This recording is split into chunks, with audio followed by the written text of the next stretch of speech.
Welcome back to another episode of the Crypto Serpent. And if you do enjoy the videos, don't forget to hit the like and subscribe button. Well, do we have a blockbuster of an episode today? Quite a lot of things to cover off. Strap yourselves in, get focused, stop doing two things at once. I know some of you are out there doing that. Let's get right into it. There's some big news to come out. Some big words being said already at the early 2023. We know that the on-demand liquidity product is a massive game changer for global world economy. Didn't think it was this big though. Ripple's on-demand liquidity represents 90% of a 6 trillion FX market. What does that exactly mean? Now, one of Ripple's top executives elaborated on this and spoke about it. So we're actually going to talk about it quite in depth because it is important for you to know more about it. Now, prominent member of the Xrp community has shared a link to a recent interview of Navan Gupta, Ripple's managing director for South Asia's region and MENA. Gupta talked about the recent achievements of the company's on-demand liquidity tech in the global market, new startups that are being built in cooperation with Ripple, and the UAE developers building things on the XRPL ledger. That's already, right? I mean, we're kicking off the year with a bang. And I'm gonna go into this, and we're gonna dissect it a little bit so that you guys get a little bit more of an understanding of what is going on. Now, this tweet went out a couple of hours ago, not too long ago, but it was about the interview that happened. You know, the notes, PYYPL, and the Lulu money, and on-demand liquidity in 40 payout markets, representing 90% of the 6 trillion daily FX market. Some pretty very big stuff to kick things off. Now, the firm's on-demand liquidity crypto solution is available in markets representing close to 90% of the daily market. As more institutions in the MENA region look to adopt a crypto strategy, demand in the region is rising for more crypto-enabled cross-border remittance services, according to a top official at Ripple. Now, the global enterprise blockchain and crypto solutions firm. Now, he stated, "We have seen a great deal of interest from institutions across MENA to use on-demand liquidity to underpin the remittance services they offer. And we already have local payment service providers such as PYYPL using the solution to facilitate remittance between the UAE and other countries around the world." That was from Navan Gupta, Managing Director of South Asia and MENA. Ripple told this particular news article. The clients and partners in the region are making the use of the on-demand crypto solution to facilitate cross-border payments as MENA continues to be growing region for remittance. We expect further expand in the presence in the region as the business grows there as well. So we're talking about the entire UAE region. Now, when we talk about MENA, we're talking about the partnerships with several leading banks in the region, including the SABB in Saudi Arabia, QNB in Qatar, and they've also been working with local payment service providers like Lulu Money, which are using the on-demand liquidity crypto solution to facilitate global movements between different currencies. Now, despite technological advances, he said cross-border payments remain a challenge for payment service providers for small and medium-sized enterprises who are left pre-funding accounts and holding trapped capital that could be better deployed to help grow and scale their business. By harnessing crypto liquidity, he added, Ripple can bring new products to the market that aren't possible with legacy systems. That, ladies and gentlemen, is why this channel talks about XRP as often as it talks about XRP. I hope you're starting to get a perspective of just how big this is all going to be. It's going to be revolutionary. I mean, 90% of the daily 6 trillion FX market? Yes, please. Now, the UAE has become a crypto hub. I'm not saying it's working towards, it is. The UAE is now home to many influential crypto companies, creating an opportunity for the developer ecosystem to thrive. A number of these developers are choosing to build on the XRP ledger. Developers can apply for a grant from XRPL Foundation and Ripple to build solutions relevant to the MENA market. Massive. As we go further into 2023, I will be starting to look at what actually is being built on the XRPL network, and can we get in early with these projects? I mean, getting in early is always the right thing, And it does have its huge risks, but it can have its huge rewards as well. Now, if you do want to look what is being built at the moment on the XRP ledger, check out this website. I have mentioned it before, but jump on xrpl.to and you'll see all the current projects that are being built on the platform. Currently 8,297 tokens, and you can see like a lot of these, again, anybody can make one, so you really have to pay your due diligence when it comes to this. A lot of them can be meme coins. There's a lot of garbage on here, of course, right? I mean, like any platform, that any blockchain that can build, you can build any coins on here, right? So you really have to do your homework on what they are, and remember that this is extreme risk because they are new, and often there's not a lot of information you can find about them. I do like the fact that they've got this little icon saying KYC as well, but you really have to pay attention to this, and I will be making a video just on this and how to effectively use this in 2023. Now, one of the biggest topics of today, and I really want you guys to participate in the comments here, XRP adoption in the US is what China wants to prevent. And the SEC comes in handy. Like, I really want to talk about this case. Is it more political than a lot of you actually think?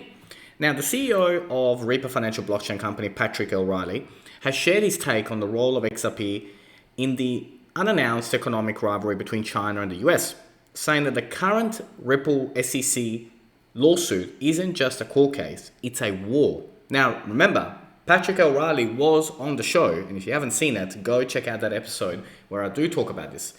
Now, China wants to stop XRP adoption in the US. Now, Riley tweeted that China has been manipulating Bitcoin for years and did not sick its dogs on the leading crypto. Even though it has been banned crypto trading and mining in the country, what China wanted indeed, he believes, is not to allow XRP adoption in the US, since it keeps America from going under. In this regard, he stated that the SEC lawsuit against Ripple Labs is not just a court case, it's a war. I love it. I mean, personally, I think it's a great point. I mean, we know that from a weakness point of view, I mean, this case is pretty weak. It's always been weak, it's always been questionable. The fact it's dragged out for this long, there is more to it, more to it than meets the eye. Now, the legal battle between Ripple was kicked off in the US securities regulator in December 2020, and it still continues as the parties to this case keep scoring small victories against each other. The Ripple CEO and the XRP Army hope that the case will be settled in 2023. Garlinghouse in particular believes that it may happen in the first quarter of it, which we've spoken about it, and I believe that as well. Now, again, it's not financial advisor, I'm not financial advisor, but I do believe that it will be the case. It will be first quarter of this year. Now, the question is, does China care about XRP?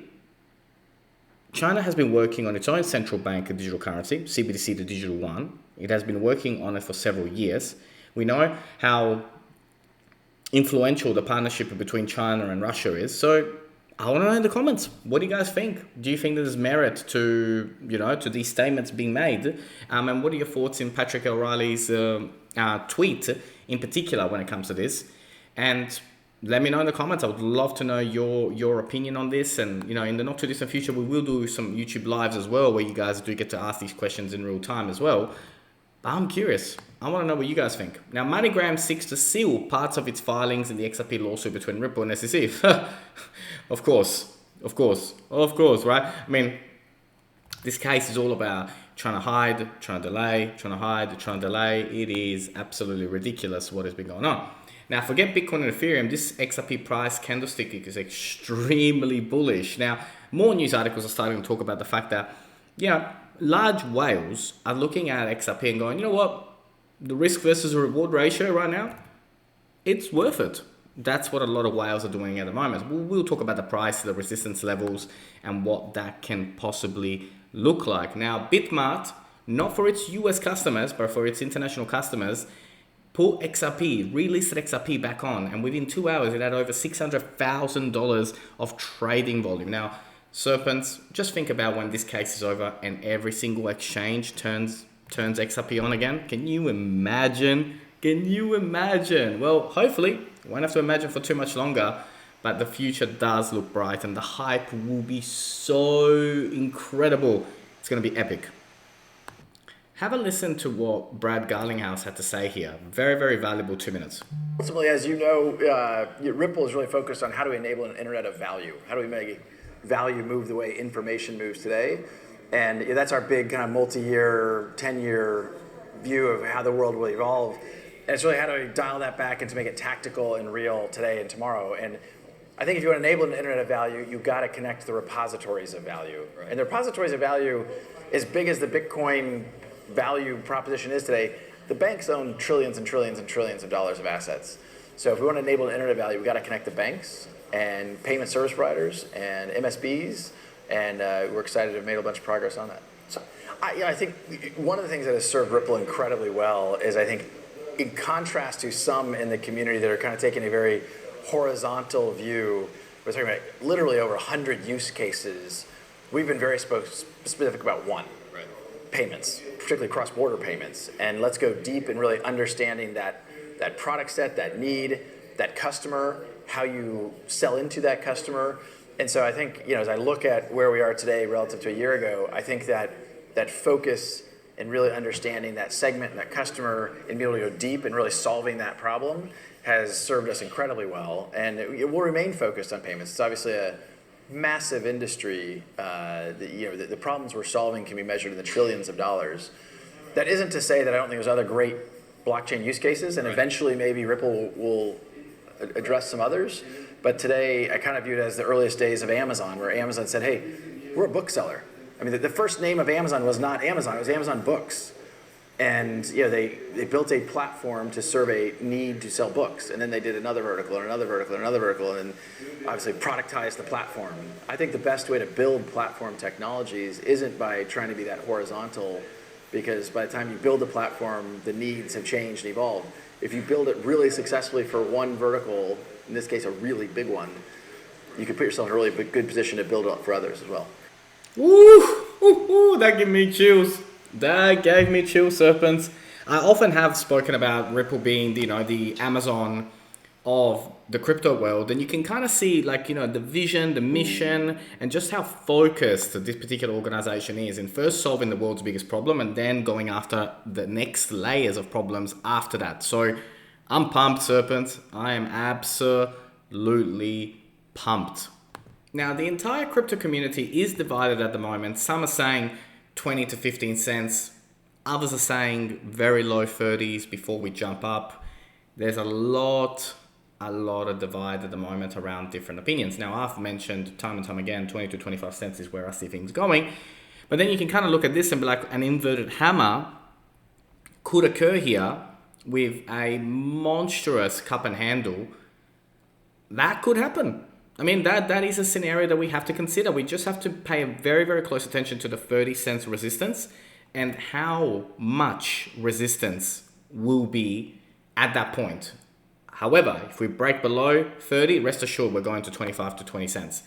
I know, I hear you, someone talking about 15 cents, and I can see how you guys have drawn it and what that looks like. I personally just don't see it. I see 20 to 25. Again, it's personal opinion, it's not financial advice, I'm not a financial advisor. To me, 20 to 25 cents makes sense, and then we start to take off, and take off we will, because it is going to be an absolute epic year for Ripple, for Xrp, for on-demand liquidity, and for the Xrp community. If you did enjoy today's video, then don't forget to hit the like and subscribe button. As always, thank you. Look forward to see you on the next one.